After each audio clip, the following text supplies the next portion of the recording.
Merci. Merci d'écouter RFM, il est midi. Voici le grand journal. À la une, la caisse noire de la présidence de la République, l'AFP et le PS déclarent ne pas recevoir d'argent du chef de l'État. Faut-il y croire? Réponse au cours de cette édition. L'immigration clandestine, toujours des jeunes Sénégalais qui embarquent à bord de pirogues pour rallier l'Europe. Reportage à Yarach et réaction de la police à suivre. Double distinction pour l'ARTP au sommet mondial des télécoms. La rencontre vient de se terminer en Corée du Sud. Notre envoyé spécial dans un instant. Le grand journal, le journal international, il sera présenté par Sornan Atambay. 4 personnes ont été arrêtées à Atekoubé. C'est dans ce quartier d'Abidjan que les militaires ont découvert une importante cache d'armes. Des cartes de membres d'une organisation jusque-là inconnue ont également été trouvées. La communauté guinéenne basée à Dakar se souvient du massacre du 28 septembre 2009. 8 ans après, comme tous les Guinéens, la communauté exige l'ouverture d'une enquête et la tenue d'un procès. À suivre le journal des sports de Sodocham. Éliminatoire mondial 2018, Ismaël Sarr pourrait être forfait pour la rencontre Cap-Vert-Sénégal après sa blessure. Une question qui se pose, est-ce que cela pourrait changer les plans du sélectionneur Aliou Cissé? Tentative de réponse avec Momar Thioune que vous entendrez dans le journal des sports. Football toujours avec la deuxième journée d'Europa League avec le choc aujourd'hui, Lyon-Atalanta-Bergame. D'un point de vue aujourd'hui, cette question, faut-il réformer la caisse d'urgence, la caisse noire de la présidence de la République, prétexte l'affaire des 4 millions de la LD. Le grand journal, bienvenue. Bonjour à tous.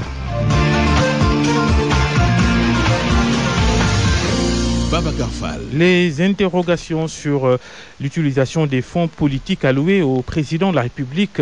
Interrogations après les révélations de l'ancien secrétaire général du parti politique LD. Mamadou Ndoye affirme que le président de la République lui remettait chaque mois 4 millions de francs CFA qu'il déposait dans les caisses du parti. Et les autres alliés du président Sall, combien reçoivent-ils?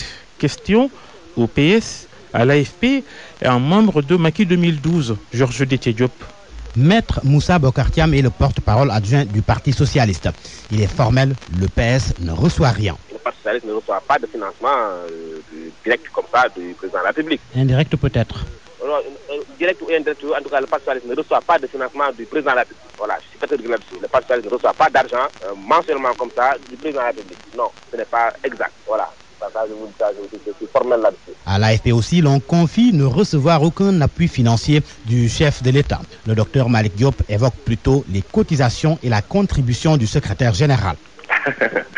Vous savez, l'AFP, c'est un parti qui s'est toujours autofinancé de 1999 à aujourd'hui. Donc l'AFP n'a jamais eu dans le cadre de son fonctionnement, à avoir besoin d'un quelconque financement pour un fonctionnement. L'AFP fonctionne sur la base de la cotisation de ses membres, de ses différents responsables également, et du secrétaire général Moustapha Niasse. Mais est-ce que le président ne vous a pas fait une proposition en ce sens?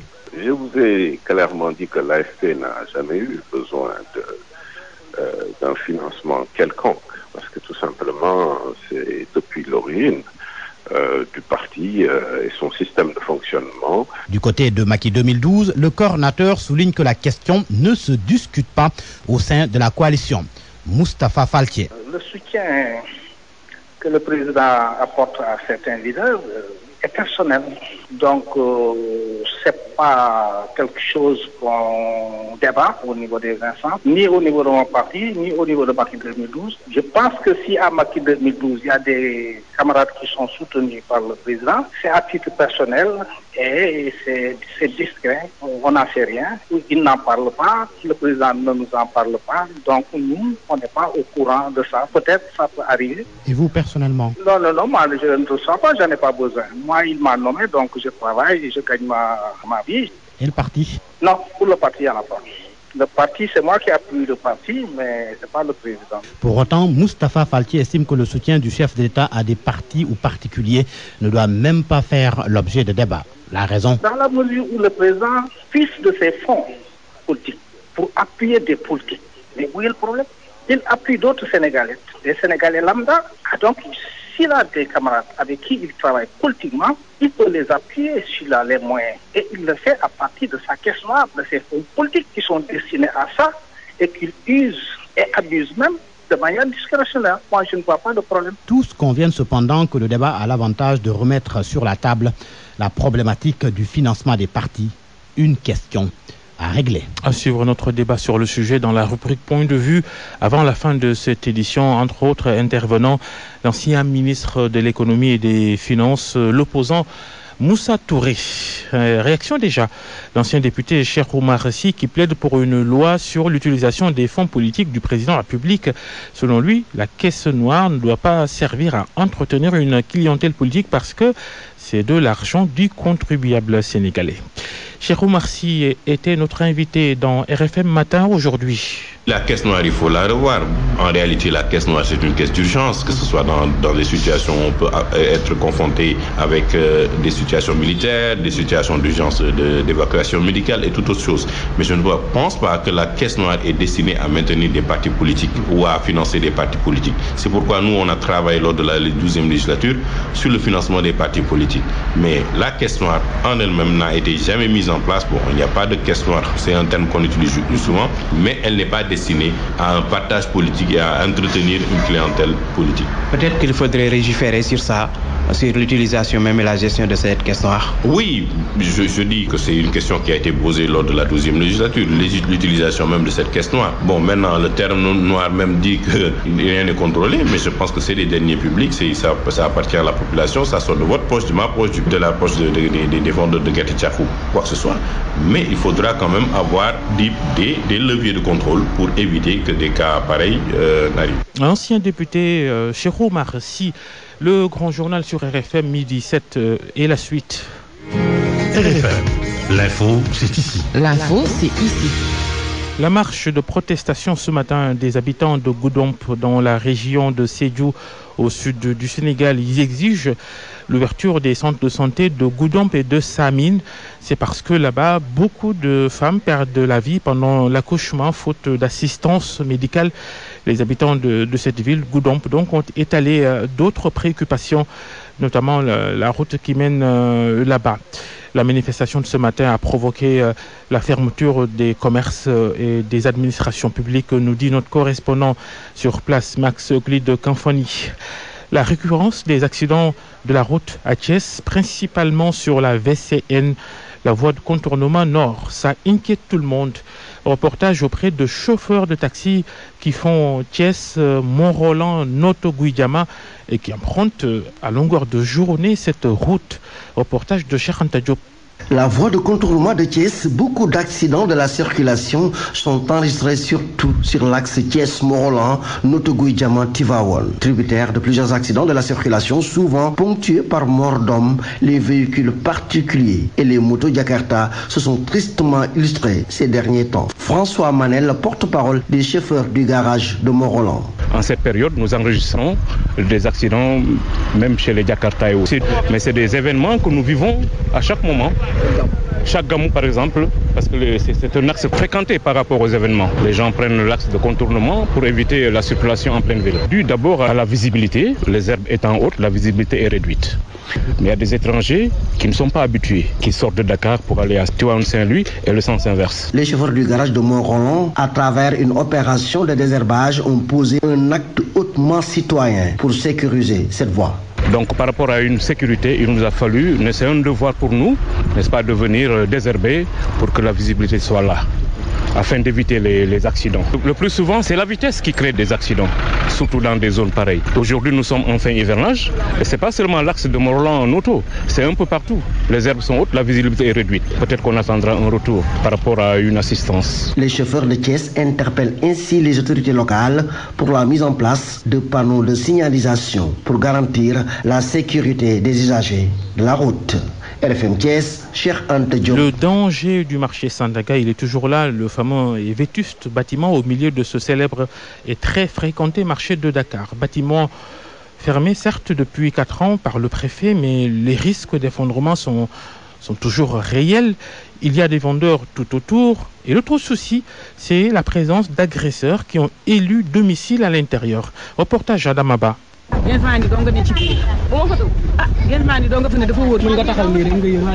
On dirait une vieille maison hantée. De loin, on aperçoit de grosses toiles d'araignées sur les fenêtres et portes. Les corbeaux en ont fait leur château. Et quand ils crocassent, ça fait peur. Les murs portent encore les stigmates de l'incendie. Il n'y a plus personne sur ces lieux, excepté des supposés bandits. Djoba, la cinquantaine, vend des paniers en paille devant l'entrée du bâtiment. Les agresseurs sont toujours là. Pas plus tard qu'hier nuit, ils se sont battus et ont piétiné mes affaires.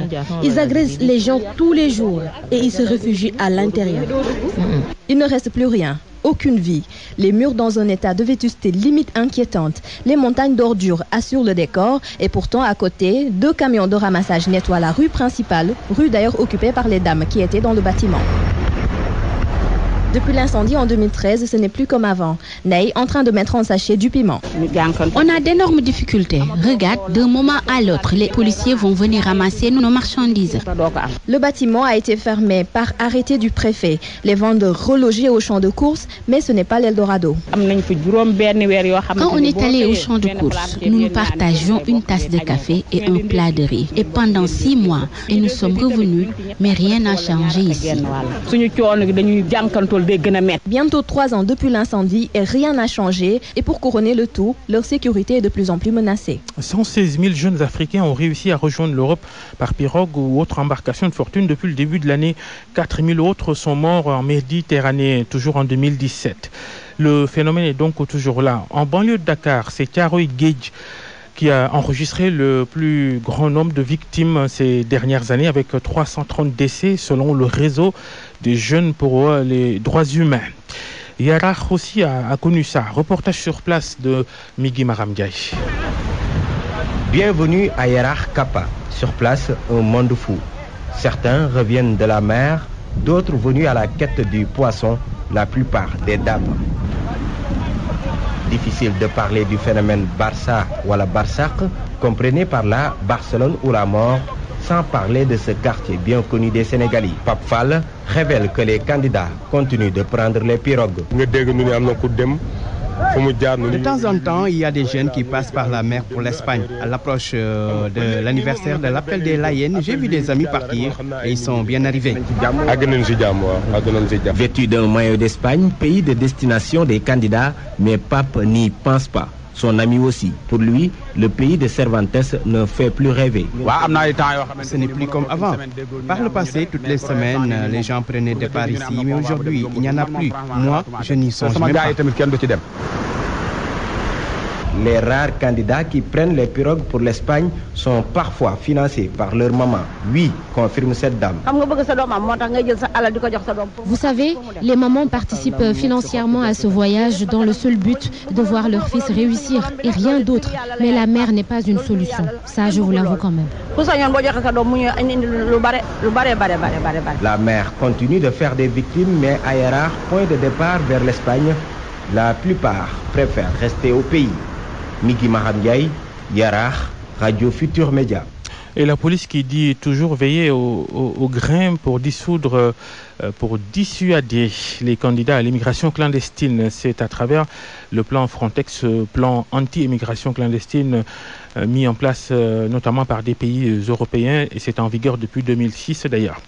Selon la porte-parole de la police sénégalaise, les forces de sécurité mènent des patrouilles permanentes pour freiner le phénomène.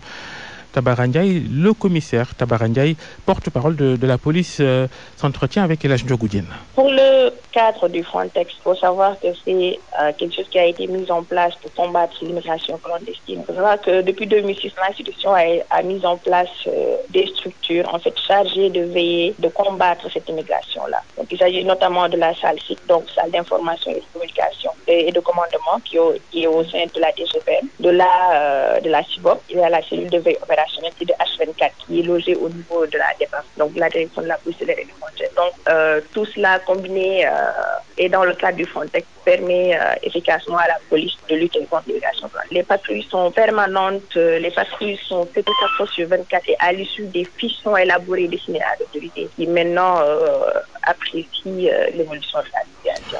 La météo, l'hivernage 2017 qui tire à sa fin selon la direction de la météorologie sur le sud du pays. Peut-être qu'il va y avoir encore quelques fortes pluies, mais pour le reste, il y en aura presque plus, notamment à Dakar où il faut peut-être s'attendre à quelques petites averses. Vous entendrez le responsable météo qui nous donne ces informations dans nos prochaines éditions. Pour moi, RFM, c'est la radio de la réactivité. RFM, partout, tout le temps. Il est 12h15. Un mot d'économie, la fusion de deux grands groupes européens, Siemens et Alstom. Alstom, c'est l'entreprise française qui doit construire le TER, le train express régional de Dakar. Fusion donc avec les Allemands de Siemens. Alors, va-t-il y avoir un impact sur le projet du TER sénégalais? Oui, mais pas forcément négatif. Mohamed Ali Mouba. Au lendemain de l'annonce de la fusion de ces deux géants du ferroviaire, le directeur général d'Alstom a salué la création d'un champion européen de la mobilité, un champion qui devrait concurrencer et contrer le grand groupe chinois CRRC. Cet enthousiasme doit-il être partagé par les clients d'Alstom, des clients qui avaient passé commande auprès d'Alstom avant la fusion? Le Sénégal, avec son train express régional qui doit sortir des chantiers du groupe français en 2019, l'économiste Souleymane Assoudiagne. Le contact entre Alstom et Siemens doit avoir des impacts positifs sur les projets en cours, naturellement surtout concernant le TER au Sénégal. Ça leur permettra en fait d'avoir un virage beaucoup plus important sur le plan de la maîtrise des technologies. Donc, nous devons quasiment nous en féliciter de voir que l'entreprise qui doit construire le TER au Sénégal s'est liée avec une autre entreprise dont la solidité et la maîtrise des technologies ne font aucun doute. Renforcer l'assiette financière de la nouvelle société et procéder à un transfert conséquent de technologie aussi, ce qui devrait booster la productivité et accélérer donc les délais de livraison, relève pour sa part Souleymane Keita. Il est économiste, enseignant-chercheur à l'université Cheikh Anta Diop de Dakar. Parce que quand vous associez, c'est pour augmenter en volume, et pour augmenter en volume, il faut réduire fondamentalement ce qu'on appelle la taille de l'entreprise. Donc, ce qui se faisait par 3 à 4 personnes, vous l'avez réduit à une seule personne. Donc, c'est la productivité qui va suivre. Forcément, fondamentalement, il y aura la restructuration qui va suivre. Tout dépendra toutefois de la nature des contrats à passer entre l'État du Sénégal et le géant français. Mais en l'espèce, Souleymane Assoudiagne ne croit pas que la nouvelle donne devrait entraîner une renégociation du contrat. Parce qu'on ne connaît pas effectivement les clauses des contrats qui ont été signés, surtout concernant les coûts. Est-ce que ça va faire évoluer les coûts? Ça, j'en sais rien. Peut-être que les personnes habilitées pourront répondre parce qu'ils ont en face d'eux les contrats. Mais naturellement, je ne crois pas que ça peut impacter d'une manière assez importante. Les deux entreprises européennes ont annoncé leur fusion entre égaux, mais l'accord prévoit que l'Allemand Siemens devienne l'actionnaire principal avec 50% des actions avant de monter progressivement en puissance au point de contrôler le groupe. Ça vient de se terminer l'édition 2017 du sommet mondial des télécoms. Ça se tenait à Busan, en Corée du Sud. Une consécration pour le Sénégal, la RTP, l'agence de régulation des télécommunications et postes, doublement distinguée par ses pairs pour ses performances, ses innovations. Explication de notre envoyé spécial Ousmane Gueye. Le Sénégal voit une fois de plus ses efforts récompensés dans le domaine des télécommunications. La délégation, à travers la RTP, repart avec un award de reconnaissance pour ses performances dans la promotion de l'innovation. Ce n'est pas tout, un certificat d'appréciation de la part du secrétaire général de l'UIT a aussi été décerné. Mais pour le régulateur en chef, la délégation devrait être enrichie pour le prochain sommet en Afrique du Sud en intégrant d'autres acteurs comme l'Agence pour la promotion des investissements. L'événement qui s'est clôturé cet après-midi a aussi donné un meilleur aperçu de la 5G qui va être lancée ici même l'année prochaine, même si la commercialisation doit encore attendre. Autre temps fort, le Lunch Sénégal, la délégation qui a pu étaler tout ce que le Sénégal dispose en matière d'infrastructures télécom en a profité pour plaider davantage en faveur de sa candidature au Conseil de l'UIT, l'Union internationale des télécommunications, organisation qui compte 193 États membres et 77 structures issues du secteur privé. Ousmane Gueye, Poussane, Radio Futur Média. RFM. L'actualité internationale. C'est avec Sornana Tambaye. Bonjour Sorna. Bonjour Babacar. La Guinée-Conakry, 8 ans se sont écoulés depuis le massacre dans un stade de Conakry et les habitants, ils n'oublient pas. Et nous avons donné la parole à la population guinéenne établie à Dakar. Les personnes interrogées ont du mal à parler de cette tragédie. Mais le plus dur, selon elles, c'est l'absence d'un procès pour connaître les vrais responsables. Le reportage est signé Salimata Aou.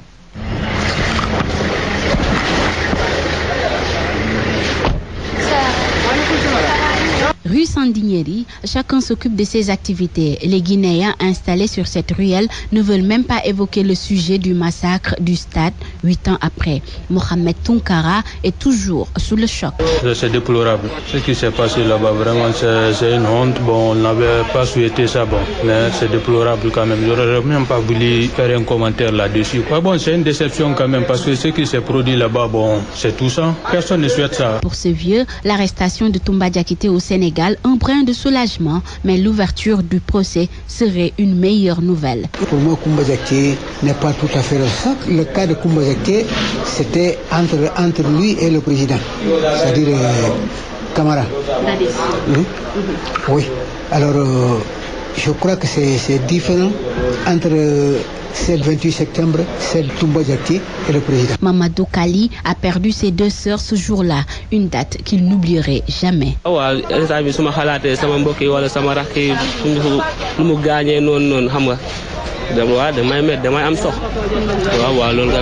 Le 28 septembre 2009, la junte, alors au pouvoir, massacrait au moins 156 opposants rassemblés dans un stade de Conakry. C'était pour protester contre la candidature de Moussa Dadis Camara. Les ONG exigent l'ouverture d'une enquête et la tenue d'un procès dans les meilleurs délais.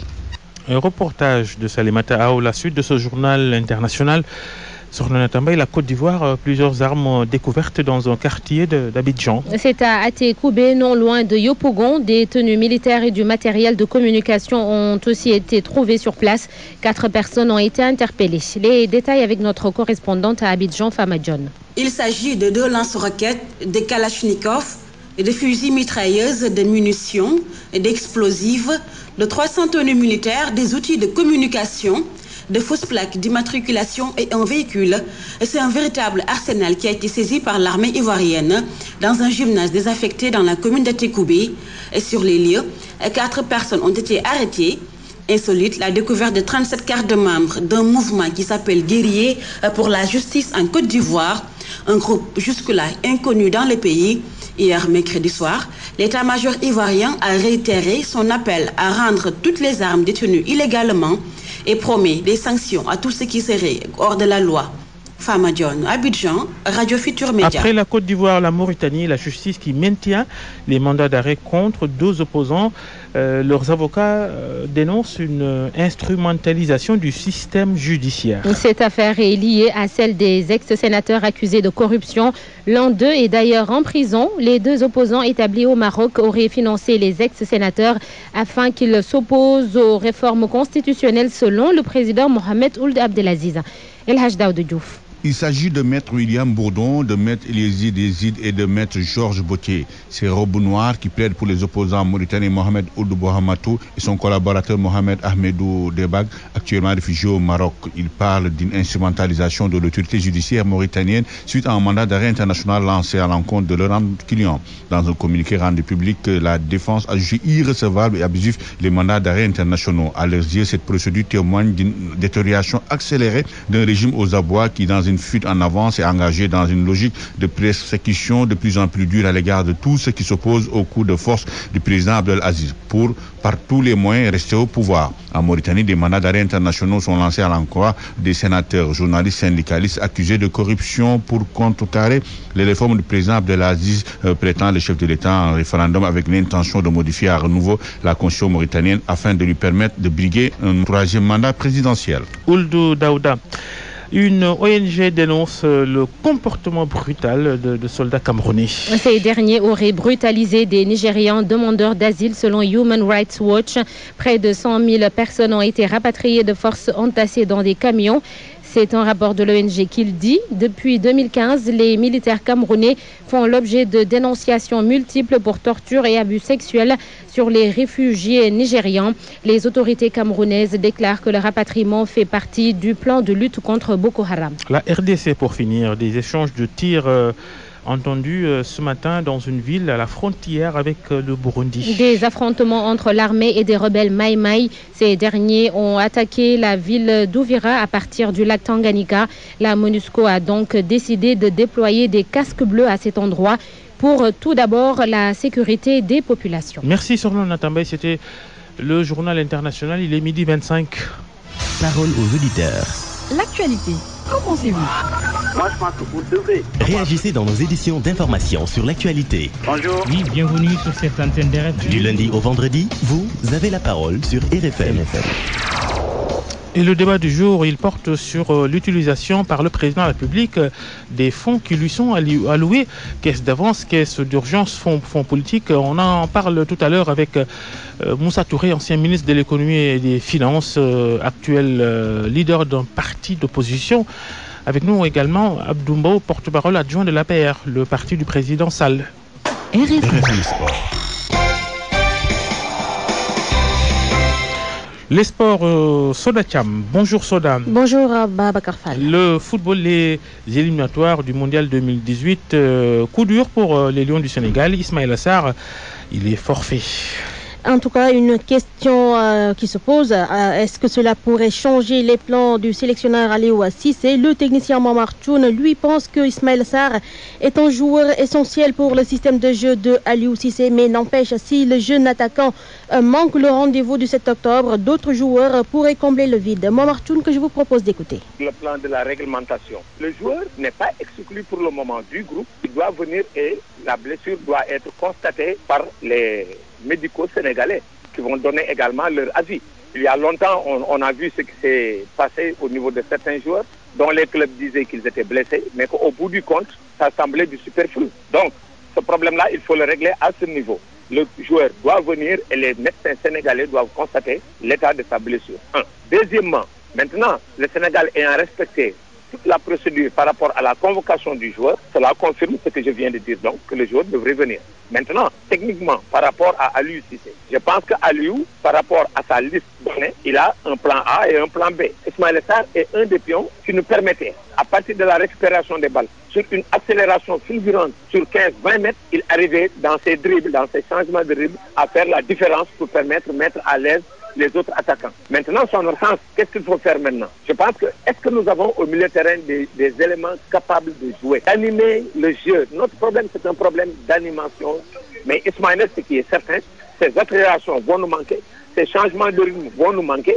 C'est facile de prendre Sadio Mané ou un autre joueur parce qu'il n'y a qu'un seul joueur capable de jouer dans ce procédé-là dans une équipe. Mais s'il y avait Ismaïla, plus Sadio Mané, plus Diao Baldé, plus un autre, la diversité de ces éléments offensifs pourrait nous permettre de nous imposer beaucoup plus facilement. Momar Tchoun. La suite, c'est du foot toujours, mais en Europe, au Bayern de Munich, la défaite hier soir contre le Paris Saint-Germain, ça passe mal et l'entraîneur Carlo Ancelotti, il pourrait être viré. En tout cas, selon les informations de Sport Bild, les dirigeants du club bavarois pourraient limoger le technicien italien dès aujourd'hui. Et dans ce cas, Willy Sagnol, débarqué très récemment dans son ancien club au poste d'entraîneur adjoint de Carlo Ancelotti, pourrait prendre la relève au moins pour un intérim. L'Europa League, ce soir, la deuxième journée de la phase de groupe. Avec Maccabi qui va accueillir Villarreal, Rijeka qui sera en déplacement pour affronter Milan AC, Lyon, Atalanta, Bergame, l'un des chocs de cette journée, Everton, Limassol, Bate Borisov aura Arsenal, Salzbourg, Marseille et Lazio va rencontrer Zulte Waregem.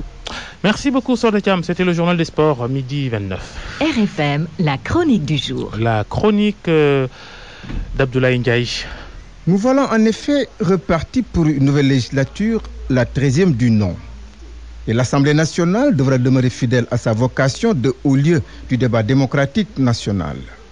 Un débat qui devra éviter de pécher par une absence de qualité ou une incapacité à poser les vraies préoccupations de nos compatriotes. Surtout que la dernière législature ne manqua pas d'être l'objet de récriminations de la part de certaines populations. Bien vrai que c'est une nouvelle hégémonie qui en remplace une autre et que par le nombre de ses députés, la coalition gouvernementale majoritaire a un grand boulevard devant elle. Tout y passe, bureau et commission largement occupés par ses représentants, exception faite d'une vice-présidence et d'une présidence de commission. Une situation qui tient, nous rétorquons, d'un règlement propre à notre Assemblée dans la répartition des fonctions. Alors qu'on nous permette de la qualifier et de façon triviale d'un excès démocratique qui procède de l'implacable fait majoritaire et qu'il n'est point envisagé à ce jour d'en apporter le moindre changement. Nous avons d'ailleurs souvent assisté au pire marchandage, combinaison et même frustration dans le pôle majoritaire pour l'accès aux responsabilités parlementaires. Mais finit toujours par prévaloir le respect des mots d'ordre orientant le vote vers les candidats choisis et imposés. Ces vieilles méthodes bien établies dans notre Assemblée ne contribuent pas à la libération du député dans ses choix propres. En même temps que l'on mesure avec de pareilles pratiques la marginalisation qui est faite à la minorité opposante, presque absente des sphères dirigeantes de l'institution. Alors qu'aujourd'hui, un souci de transparence dans la conduite des politiques publiques par le gouvernement aurait pu pousser la représentation nationale à octroyer la présidence de commissions importantes à un éminent membre de l'opposition pour peu qu'il détienne dans ce domaine le savoir et l'expérience. Nous pouvons citer à titre indicatif le cas de la France. Depuis 2009, sur les 8 commissions permanentes de cette Assemblée, une des plus en vue, celle des finances, est présidée de droit par l'opposition. Est-ce un acte de modernité politique ou l'expression d'un souci d'adapter la fonction parlementaire aux nouvelles normes d'une gouvernance démocratique inclusive?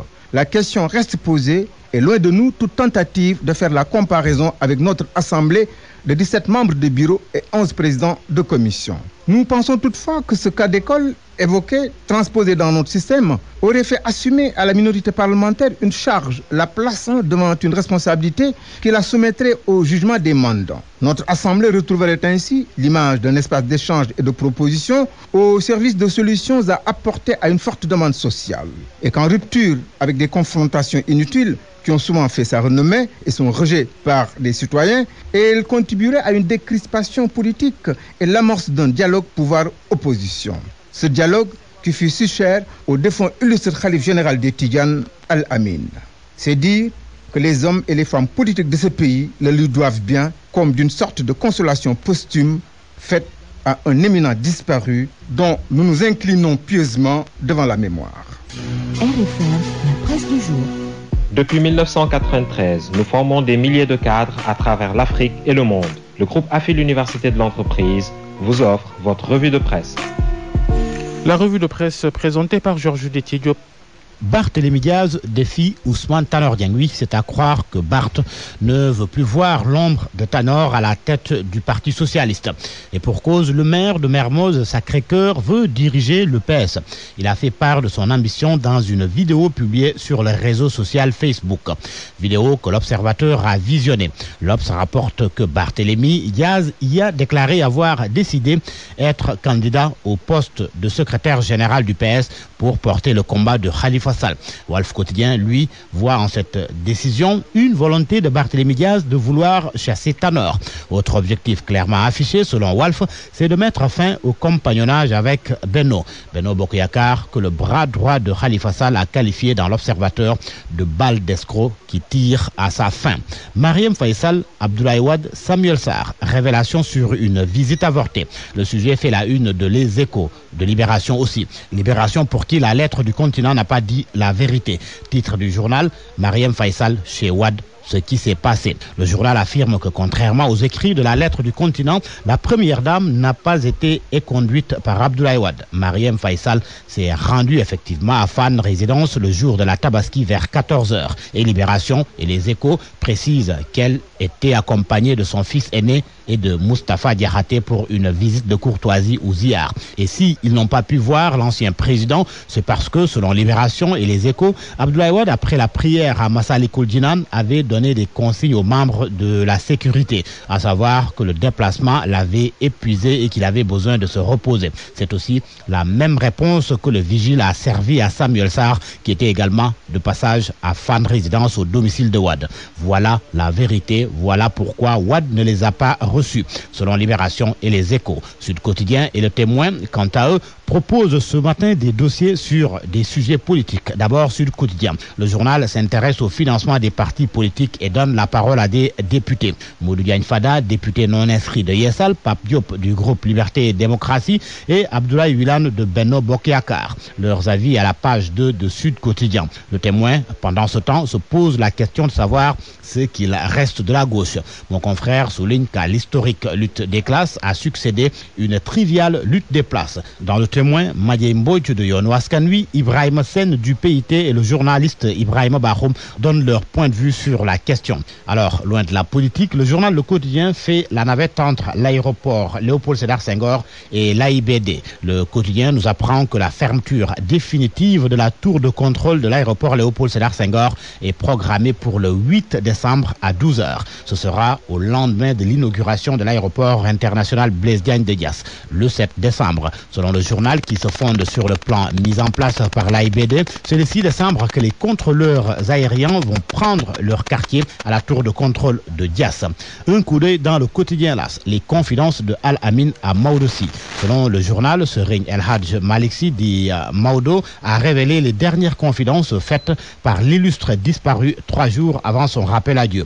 Maodo Sy était chargé hier de recevoir les condoléances du corps diplomatique et de l'armée nationale. Maodo Sy a confié que durant leur ultime entretien, Al-Amin lui a dit qu'il a entendu la voix de Cheikh Ahmed Tidiane Chérif entouré de tous ses khalifes. L'incontinence urinaire. Zoom sur ce que l'observateur appelle le drame social des femmes atteintes de fuite urinaire. Exclusion, angoisse, honte, rejet et humiliation. Le quotidien de 3 femmes à cœur ouvert sur leur vécu. À vos kiosques et bonne lecture. Le groupe AFI l'Université de l'entreprise vous a offert votre revue de presse. Contactez-nous au 33 824 71 10 ou visitez notre site web au www.afi-ue.sn. La revue de presse était présentée par Georges Détié Diop, midi 36, le grand journal Point de vue. Parole aux auditeurs. L'actualité, qu'en pensez-vous ? Nous allons parler aujourd'hui de la gestion, de l'utilisation des fonds, l'argent alloué au président de la République, la fameuse caisse noire comme elle est surnommée. Le prétexte de ce débat, c'est les révélations de Mamadou Ndoye, ancien secrétaire général du parti politique Ligue démocratique, qui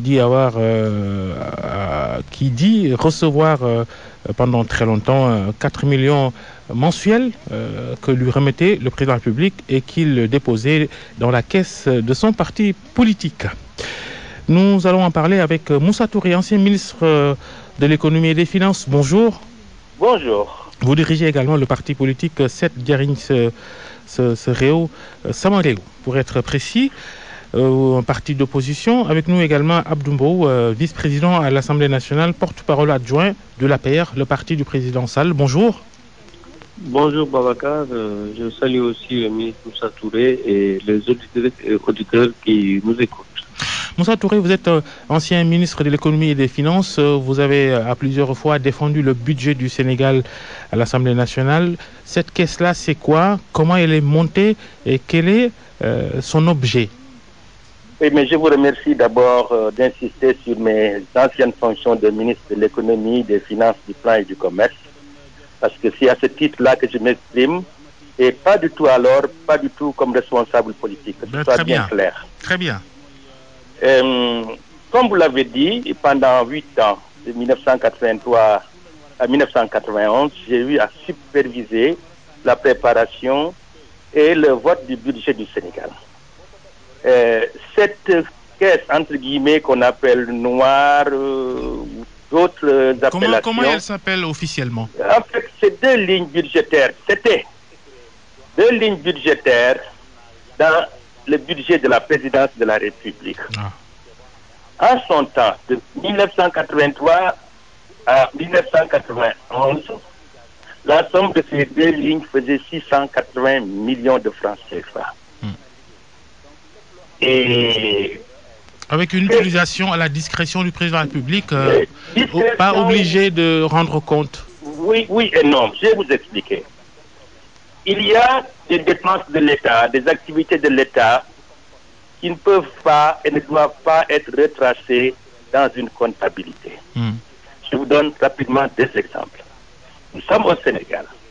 Lorsque une fête religieuse approche, quelle que soit la confession, quelle que soit la confrérie, il apparaît normal que l'État aide dans la préparation et l'organisation de cette fête religieuse. Mais nous sommes dans un État laïque. Donc on ne peut pas, dans la comptabilité publique, retracer une subvention de ce genre-là. Ça, c'est un exemple. Donc, les fonds peuvent servir à ça. La deuxième chose, nous sommes dans un concert mondial international. Il arrive que le Sénégal ait maille à partir avec d'autres pays pour des problèmes de frontières, en tout cas des litiges. Il y a des arbitrages. Et il y a un lobbying qui doit se faire. Et même pour exagérer un peu, je peux dire qu'il y a peut-être à graisser la patte à des arbitres ou à des gens qui sont partis dans cette affaire-là. Ça ne peut pas être retracé dans une comptabilité. Donc, voilà, ce sont des opérations de l'État. Il y a donc des aspects urgence, des aspects de secret défense. C'est pas l'urgence, c'est la nature. Secret d'État, discrétion d'État, et comme je vous le dis, l'impossibilité sur le plan comptable, d'après la Constitution, de retracer ces opérations-là. Bien, vous me permettez d'interpeller Abdou Mbow, quand il vous écoute, il va se dire, donc il n'y a rien à reprocher à Macky Sall, c'est ça Abdou Mbow?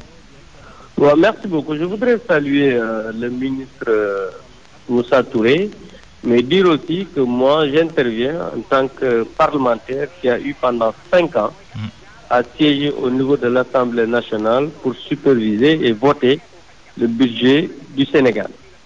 Donc malgré notre jeune âge, nous avons eu aussi une expérience par rapport à cela.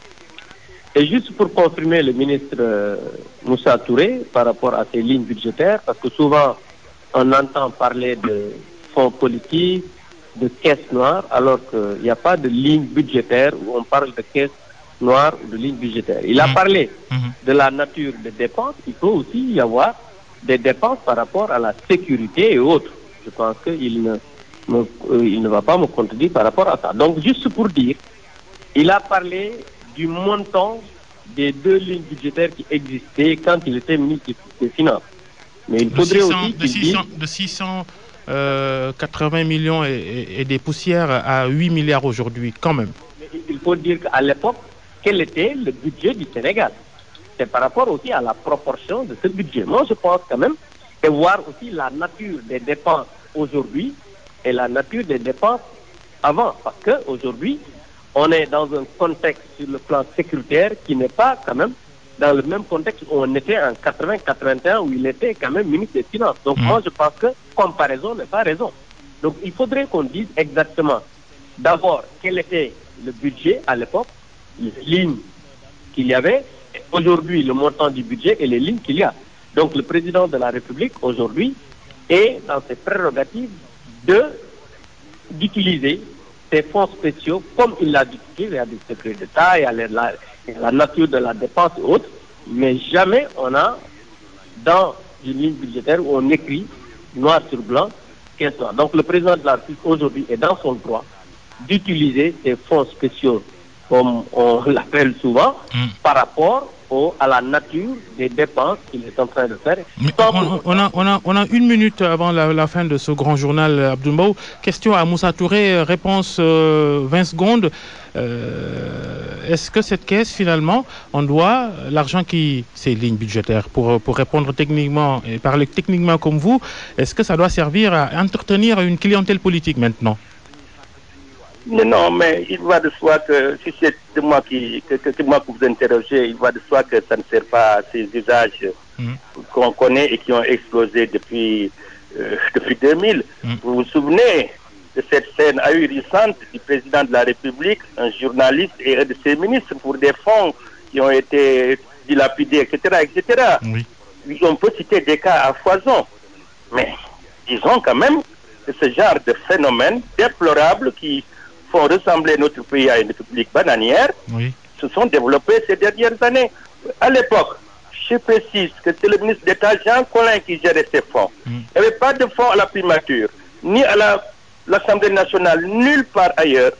Et je dois vous dire que ce sont des dépenses qui entraient directement dans les préoccupations de l'État, que ce soit la sécurité, comme on dit, c'est pas nouveau, les œuvres sociales, etc., etc. Bien. Mais le président de la République ou ses collaborateurs ne disposaient pas de ces fonds-là pour les distribuer à tout vent, à qui ils voulaient, et pour des raisons qui sont comme celles qui sont dans le cas présent. Oui. Et qui ne grandissent pas le Sénégal. Il faut dire les choses telles qu'elles sont. Merci beaucoup Moussa Touré pour toutes ces précisions. Abdou Mbow, 10 secondes avec vous. Ces révélations de Mamadou Ndoye sont apparemment gênantes pour vous. Il y a bien de l'argent que la présidence de la République distribue aux alliés, aux collaborateurs excentrés du président de la République. Mais je reste formel par rapport à ça. Le président de la République ne distribue pas des fonds aux alliés, ne finance pas un parti politique, fut-il un parti de l'opposition. Comment justifier 4 millions distribués mensuellement à un leader de parti politique?